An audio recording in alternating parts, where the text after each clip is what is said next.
You know, some ideas are just so big, so profound, you can't really capture them in a few paragraphs. They need something more precise, something like an equation. And that's exactly what we're diving into today. We are going to unpack a formula that makes a pretty wild claim, that it can map out the entire process of a complete spiritual transformation. It's a bold idea for sure, so let's see how it all adds up. And here it is. Okay, at first glance, it's pretty cryptic, right? The Bible times me equals I and you and me, the Father and me, equals a Christian through whom the Trinity has passed. What in the world does that mean? Well, that's the puzzle we're going to solve together. This is our roadmap for today. So, every equation starts somewhere. This one begins with two basic elements, the Bible and you. But that little symbol right there in the middle, that multiplication sign, that turns out to be the key to unlocking this whole thing. And here is the first major twist. That multiplication sign, it's not addition, not even close. We're talking about a chemical reaction. The idea is you're not just, adding some new information to who you already are. No, this is about fusion. It's where the two original things basically cease to exist in their old form and they become something brand new. And this slide just nails the difference, doesn't it? Addition is, well, it's simple. You read something, you get some new ideas. You're still you, just with some new thoughts rattling around. But a chemical reaction, wow, that creates a fundamentally new person. It's a total change of state. So how does a reaction like that even start?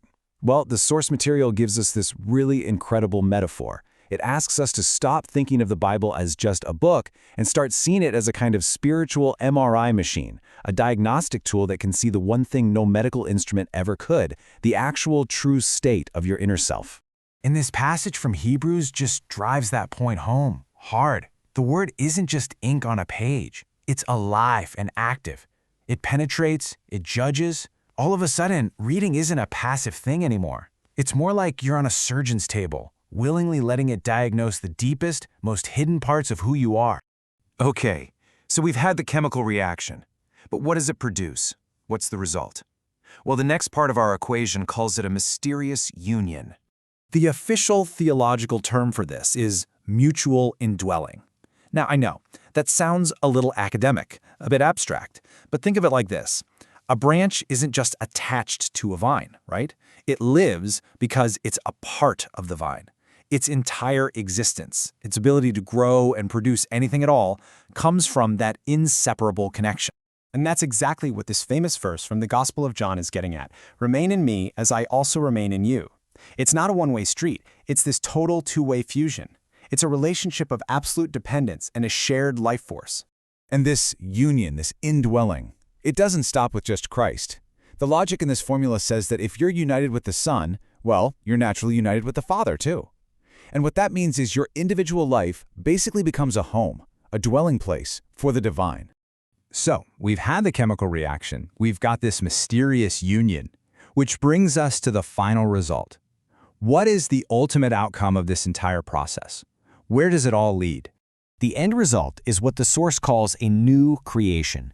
And to explain it, we get this absolutely incredible metaphor pulled straight from nature, the metamorphosis of a cicada. Just think about the cicada's journey for a second. It starts its life underground, in the dark, totally bound to the earth. That's the old life. Then it makes a conscious choice, an act of will, to climb up a tree. And then, and this is the critical moment, the shell cracks. That's it. That's the point of no return. It's the death of the old self. And from it, a totally new being emerges, leaving that old shell behind, completely free to fly. But what about that empty shell? The one left clinging to the tree? In this whole metaphor, that might be the most powerful image of all. What does that really represent? And the source material is incredibly direct about it. It says the true Christian is the one who has left an empty shell on the tree. The proof of the change isn't in what you've gained, but in what you've left behind. So just think about what that means. The world might still see the shell of your old self, your old habits, your old identity, but the real you, the new creation, isn't inside it anymore. You're operating on a completely different plane of existence.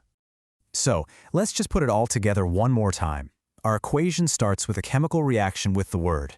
That leads to a mysterious mutual union with the divine. And the final result is a total metamorphosis into a new creation. Start, process, result. And when you really think about it, this entire complex formula that we've just unpacked, with all its reactions and metaphors, it's really just a deep, profound way of explaining this one incredibly powerful verse. The old is gone, the new is here. And so, the final question this equation leaves us with is a really personal one.